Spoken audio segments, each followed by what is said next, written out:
This is the Genesis GV70 and it's a little bit like a Lexus NX in more ways than one. You see, it is, like the Lexus, a mid-size SUV from Asia, but also Hyundai owns the firm Genesis, much the same way that Toyota owns the firm Lexus, and it's its premium brand. And in this video I'm going to find out if this new GV70 is in fact premium, because I'm Matt Watson and you're watching CarWow.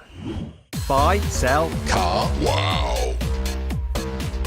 Let's start off this video by talking about the design of the GV70. So one of the key things about Genesis vehicles is that they have this split light design. Really do like it actually. Though the rear, the shape of it, sort of reminds me of a Porsche Macan. Can you see that?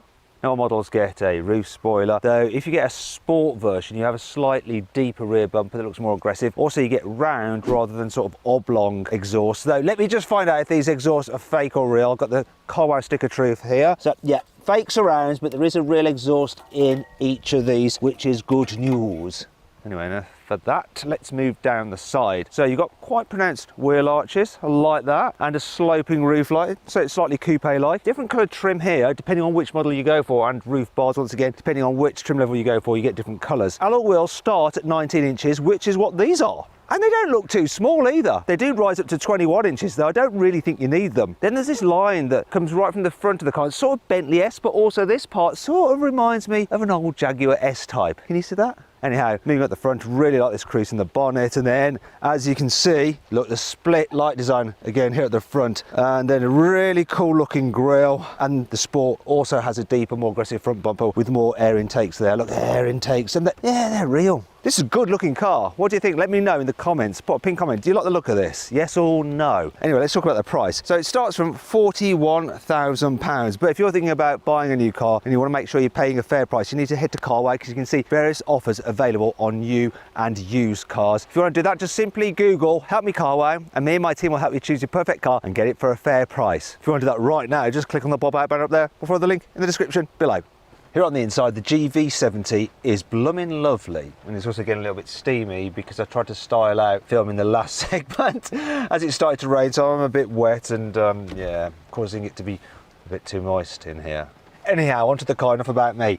So, lovely design of the dash, really sweeping, different layers, and up here as well, look at it, there's these elliptical shapes. Yeah, like that, and there and there. That's the general theme going throughout the cabin. And there's another theme, and that's high quality. I mean, lovely leather up here with stitching, lovely leather here, leather all the way here, here, here, here, here. It just feels so expensive. And this one has the upgraded quilted seats, which is just like something you get in a Bentley. I really do like the design, and the steering wheel feels nice. This is the Sport, so it's got 3 spokes. You get 2 spokes on other models, and it's, yeah, the seating position is great. Lots of adjustment, and electrical operation of the steering column. You've got a nice clear digital driver's display. You can cycle through different menus, it's all very clear, easy to use, and the design of it changes slightly depending on which driving mode you're in. And it has a 3D effect as well. You can't see it on the camera, you need to see it with your eyes for it to work properly, but it's just like you get on a Mercedes S-Class, and that brings on to the fact this car feels like a really premium product. It does feel more expensive inside than the equivalent BMW X3 or Audi Q5. Speaking of which, you get this huge infotainment screen here on all models. Now you can use it as a touch screen, but as you can see it's a bit far to like reach forward when you're driving, so you've got an iDrive-like control here, swivel wheel. The good news is that you don't have to use this to control the climate control, because there's a separate section for it here. So some of it is actual physical buttons, but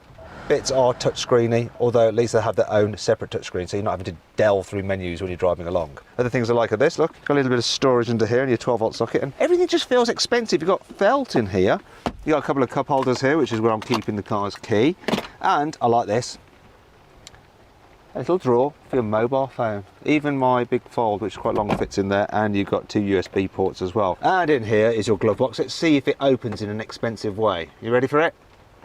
It's damped, but it kind of, yeah, flops open a little bit too quickly. That is a minor complaint, because otherwise this is lovely. Okay, last thing, bottle test. Yeah, big bottle fits in there. Practical, comfy, and luxurious. Now, how am I looking? A little bit drenched. Actually, I can check myself out using the huge vanity mirrors. Yep. Still lovely. Now, if you find these videos lovely and you haven't done so already, make sure you subscribe to, I don't know, I'm laughing at my own jokes. Anyway, make sure you subscribe to this channel and hit the bell icon to turn your notifications on. That way you won't miss a single upload. Here in the back of the GV70, knee room is good, headroom's good as well. I love the fact that you can recline the back seats like that. They do recline quite a lot, so Yeah, it's super comfy. My only complaint is that the foot space feels a little bit tight. Yeah. If you like a lot of foot space, click on the pop-out banner up there, follow the link in the description below to watch my in-depth review of the Volvo XC60. That has more room for your feet. Speaking of room for your feet, if you carry 3 people at once, this huge lump in the floor does get in the way, so you end up playing foot walls with passengers either side. Oh well, not a major problem. Tell you what I do like though, the quality just extends back here. It feels really, really expensive. Right down to the feeling of the controls for the climate. Actually, underneath the climate control, you've got 2 USB ports there. Handy. Now, I'll go do this test. Go all the way down, go all the way down, go all the way down. Oh, not quite. Bit of a shame because the back window is huge, so you do get a really good view out. Do you have through loading? Not on this car. No. There's someone agreeing with me off camera. You definitely don't. Why don't? It looks like you're going to get it, but you don't. That is annoying. Yeah, a couple of cup holders there. Look, you end up putting your wrist in it, but you get that on loads of cars. And you got some huge door bins. Oh God, even that feels so expensive. There's so much squidgy, soft, yielding material in this car. It feels so premium. And yeah, there's room for your bottle as well. And you got some storage nets here on the seat backs. Yeah, fairly nice back here. Oh yeah, Alcantara headlining. Well, not Alcantara, but Alcantara-like. It really does just feel a lot more expensive than the German counterparts. It really, really does. Really, really, really. Lots of reallys there, just to emphasise the point. Right, back outside again because the rain stopped. I want to show you the boot. I love the way you open it. You just press this button here, look. Don't have to reach down there, anything like that. Very clever. Also, there's no load lip, so it's dead easy to slide things in and out. Lovely job. And then underneath here, you've got your kind of tyre repair kit and stuff. Look at this. There is your load cover. Bear with me while I get it out. See? That's not getting yeeted because they've got a really good solution for it. Nice one, Genesis. Have more of that kind of clever thinking, please. Right, I'll just put it all back together. Several bad puns later. Right. Then you've got some nettings here, look, tie down points, 12-volt socket, and I like the fact that you don't have to like lean in to fold the seats down. You can do it by these levers here. Go on. There we go. And you get a flat floor pretty much, which makes it easy to slide things to the front. Right, there we go. Now, in terms of the capacity, you've got 542 litres, which is very similar to its German competitors that have 550 litres. If you have the electric version though, the big capacity drops because you've got batteries under there to about 500 litres. However, you then get a front boot because there's no internal combustion engine underneath there. You then get an extra 20 litres back, so it's pretty much the same size in terms of practicality. I'm really struggling to find a link to where I talk you through the bad things about this car. If there is one, it's the fact that unlike with the Germans, you can't get 3-way folding seats in the back so that you can have 2 people sat either side, then long objects through the middle. So let's just take that one. Go on. The brakes are quite noisy when you're just creeping along at slow speeds. Have a listen to this. So imagine you're like controlling the car in traffic, just easing forward. Can you hear that? What a weird noise. Sort of like a sinking ship.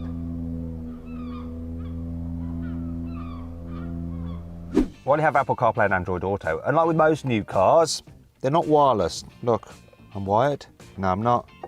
Oh dear, I've lost Android Auto now. The reversing camera is located quite low down, which means it quickly gets covered in road grime, especially in the winter. And you have to get out to wipe it occasionally because it doesn't have a little washer like some other systems do. So you just stick them like that there, it's cleaner.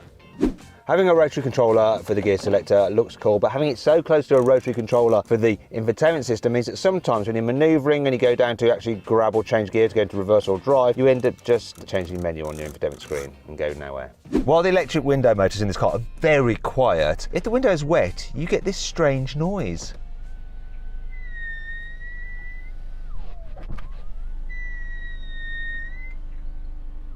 Maybe it's particular to this exact car and the other GV70s don't do it. Or maybe they all do. I don't know. My only experience is this car.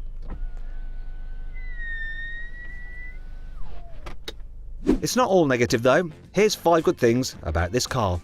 Within the infotainment system, you have something called sounds of nature. And what it has is various like ambient noises. So you've got a lively forest. You can hear the crickets or whatever the cicadas. Then there's calm sea waves. Then there's a rainy day. Now I found this perfect for keeping my daughter asleep for as long as possible. open air cafe. Wrong one, that one. Then there's a warm fireplace. And the last one is a snowy village. It actually sounds like someone eating, what could they be eating? That sounds like someone eating an apple. Weird. You can use the key fob as a remote control to drive the car forward and backwards, in and out of tight parking spaces. So you just press and hold this button and it should start the engine. There it is, started. And then I use this button to move it forward.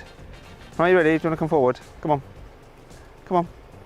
Come on, forward, forward, forward, forward. There we go. And it's got sensors to stop it crashing into stuff like, don't run me over.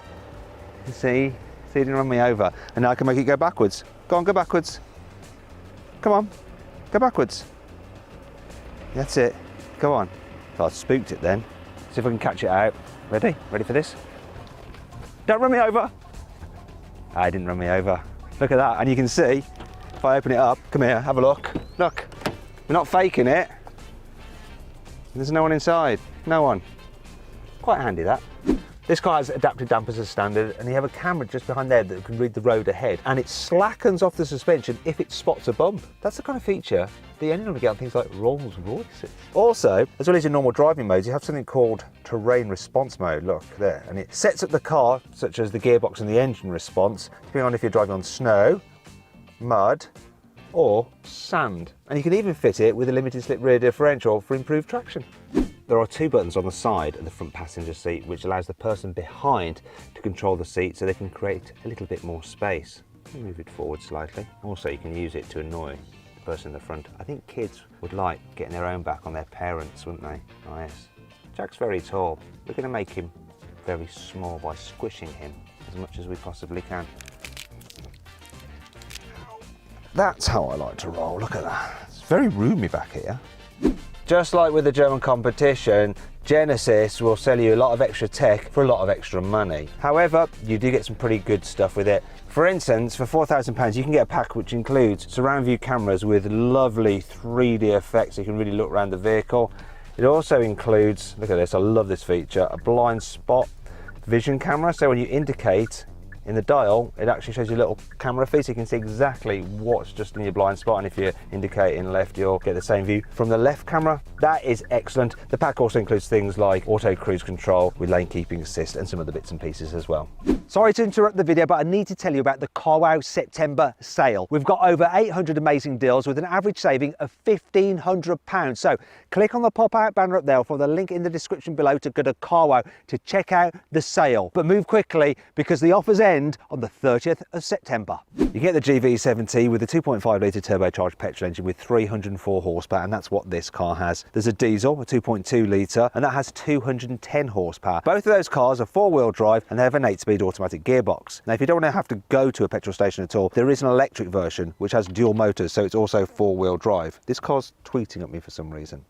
What's going on? Anyway, the EV has 490 horsepower, so it should have pretty strong performance. Now, if you're thinking about changing your car, you probably need to sell your current car. And to do that, you can do it through CarWow. It's easy. Now, all you have to do is upload some photos, give a brief description, then our dealers will bid on your car, and you just accept the highest offer, and they'll come to your house, take the car away, put the money in your account. It's dead simple, and it's completely free. There's no obligation to sell. Just click on the pop-out banner up there for the link in the description below to find out how much your car is really worth. Alternatively, you can do it at a later date just by simply Googling "Help Me CarWow." We'll help you, silly car. Okay, now let's see what the GV70 is like to drive, starting with on faster roads, such as on the motorway or dual carriageway. So I'm going to overtake this car in front of me, doing 40. Let's floor it, see what happens. Well, that took a wee while to kick down, but now we're moving. Progress is pretty rapid. Now, I don't know if you heard that. First of all, it's the lane departure warning from the safety system, but also the fact that when you floor it, this petrol engine does get a little bit kind of vocal. Spoils the ambience, which is a bit of a shame because when you're just cruising, this car is very, very quiet. You hardly get any wind noise, you hardly get any road noise. Very relaxing on the motorway. And obviously, if you need it, you've got automatic cruise control with lane keeping assist to keep you safe distance from the car in front, and steer to keep you in lane. Really does just take the strain out of longer journeys, as do the really, really comfy seats. Yes, I could do lots of miles in this car, apart from the fact that it's not the most efficient, this petrol model. I'm getting 23.8 miles per gallon. and constantly told off by the lane departure warning. But 23.8 miles per gallon. Yeah, you might want the diesel if you're doing lots and lots of miles. Now let's find out what this car's like on a twisty road. I'm going to put the drive mode into sport. Oh, I like the way the dials change. Actually, we've got one more, Sport Plus. Can I put the gearbox in manual? I'm just going to take over with the pedals. That's the auto brake because I got too close to our camera car in front. When you got this in sports mode, Sport Plus actually, it just sharpens everything up, makes the suspension a little bit more bouncy. Actually, do you know what? I'm going to go back into comfort because really, this is not a sports car, is it? And now it's dealing with the bumps better. It will mean that it just leans a little bit more in the bends, and this car does lean a bit more than average, say, compared to an Audi Q5 in the bends. If you want to see my 4-in-depth video review of that car, click on the pop-out banner up there for the link in the description below. The steering's fine though, it's accurate, but it doesn't have such a sporty feel as some other sport SUVs, but I'm fine with that. It does feel a little bit heavier than an Audi Q5. That's a bit more car-like when you're driving it, whereas this is a bit more on the side of SUV. However, it's totally competent on a twisty road. Absolutely fine. It's definitely better having it in comfort because the suspension is much better at dealing with the bumps. You do notice it actually, that it's generally quite a comfortable car. That clever suspension system does a good job of ironing out the bigger bumps. What it's not so good at is like the real small imperfections, like the high frequency stuff, and you do feel like the little shimmies through the cabin. But overall, yeah, this is a really comfy car that handles well enough. Finally, let's see what the GV70 is like when you're driving around town. So raised driving position gives you a good view forward. It's actually really easy to see where the front corners of the car are. The view out the back window is pretty decent as well. This pillar is a bit thick, which creates a bit of a blind spot, but it's not too bad. And the door mirrors aren't huge, but they give you enough vision. And then obviously you've got all those safety cameras to help you out as well. So let's try and do a U-turn, see how manoeuvrable it is, because that's obviously very important when you're driving around town and you take a wrong turning or you need to weave through traffic. So let's have a little go. Can I make it round? The turning circle is apparently 11.5, which is slightly better than the German equivalent. So let's see if I can do it without touching the curb. Come on, I think I've already cocked it up. No, I've cocked it up already. Right. Is anyone come in? No. Right, I'm going to try that again. I've got to give it a fair go. It's really handy with the cameras. Let's see. If I start a bit further back, maybe I can do it. Right, here we go.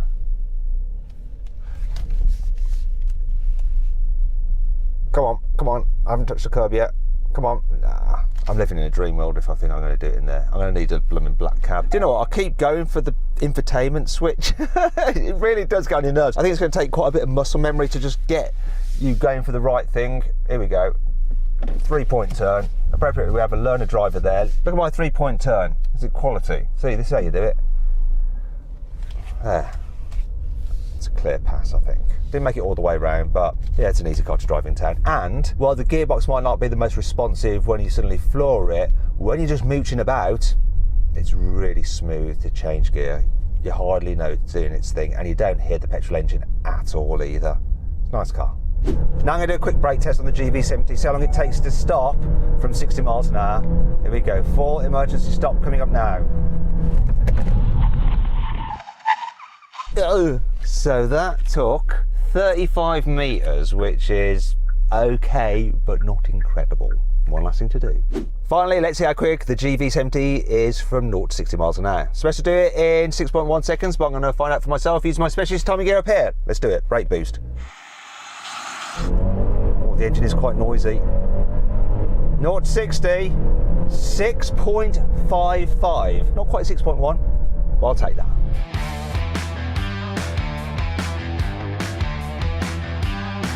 So then, what's my final verdict on the Genesis GV70? Should you avoid it? Should you consider it? Should you shortlist it? Or should you just go right ahead and buy it?